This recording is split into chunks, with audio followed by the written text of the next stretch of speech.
Hello, this is the audio recording of BlackHatRantscarf, where I rant about pretty much anything I want, although I think it's mostly based in writing. I also have another Tumblr called BlackHatBlueScarf.tumblr.com, and you can visit that if you like.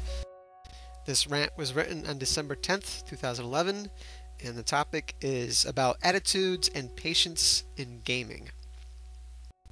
Another gaming rant. We did APB. Might as well do one on how people involve themselves in it. Online games have changed, perhaps revolutionized the way we play with each other. Instead of an awkward but yet familiar kickball match with family or friends, we sit down next to a computer and associate with complete strangers as we compete in a variety of ways. I grew up in a very competitive environment. You can say my family, my father's side, are all very competitive people. You play the game as best you can, as long as you can, and you give it all you got every time, regardless of who you're going up against and whether or not it matters if you win. Playing hard and fair was what mattered, and seeking enjoyment for that intensity was what they were about. It's very hard to overcome something like that. I have competitive streaks, but they have mellowed out through conscious desire to not care so much about the end result. I do enjoy playing hard, and I do enjoy playing fair. Winning, not so much. There's two kinds of competitors, those that play to win. They'll do what it takes so they can come out on top.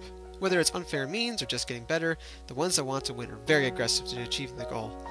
They are nothing compared to the other kind, though. Those that just hate to lose. Winning means nothing to them. If they win, they won't celebrate it, gloat about it, or even want to talk about it. You could argue that these two kinds of competitors are the one and the same, but I don't believe it. Some of the biggest stars in sports were the most fiercest competitors. They weren't about winning, though.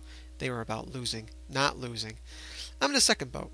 Winning means absolutely nothing to me, but I hate losing. Over the years, I've slowly set myself at peace with the losses. I am fortunate to be as mellow as I am because I could have been far worse. In my younger days, I was far more skilled than my brother, and if we played any competitive games, I was the winner at everything. There wasn't a game out there he could beat me at. I was really spoiled rotten at winning, and losing was tough to handle at first when I finally stopped kicking my brother around. But even then, I could handle the losses. It didn't matter to me so much when I grew up, and I even found happiness in the fact that I did lose. I could play them again and get better. However, I couldn't handle the uppity attitude people had about it. It was very upsetting to receive trash talk about receiving a loss. I never instigated trash talk, and it really jarred me how nasty some of us could get over what should be considered enjoyment. Even now, I try to mellow that out as well, simply ignoring the trash talk and letting it roll over. I've been much more successful at that. It doesn't make it any less better, but I find that I no longer involve myself in it. I'm very happy that I'm able to do that. In the online games, particularly the very competitive shooters, the players are generally awful to each other. Consistent name-calling, accusing, trolling, you name it, they do it. First of all, while it is sometimes humorous, it's completely not necessary. We're both playing. One of us lost and another won. Someone has to win. We all can't be winners. Promoting that concept is faulty and ridiculous. Second of all, it serves no purpose. Why trash talk at all? I remember some sports stars that love to run their mouth and had to backpedal real quick because they couldn't back up what they preach. Running your mouth is immature, childish, and honestly, no one really likes a person that does that. With all that being said, I still believe in doing your best. I don't have the best coordination in the world, and I'm very aware of my limitations in competition. The one that I find lacking for many, however, is patience. Patience is the most critical skill to develop in games, if you want to be any good at any of them, but in this day and age, it appears patience is one of the least available skills at all. The thing with patience is that it's not a matter of waiting for something to happen, as it is waiting for the right thing to happen. Knowing when to do something at the right time is much more valuable than just doing something. What bothers me most about gamers these days is that they quickly settle into a routine, something they're comfortable with, and never really think about what it is that they are doing. As soon as a solution is made available to them, they immediately go to that solution and never think outside the box. A lot of old games brutalize the player for not having the patience to know when to do the correct actions. Whether it was jumping off a cliff or firing at the right time, there's a lot of timing involved. Knowing when to wait was critical, and knowing when to act was just as critical. However, I see a lot of people acting and continuing to act regardless of stimuli. They roll themselves into a routine and never deviate from the course until the solution is complete.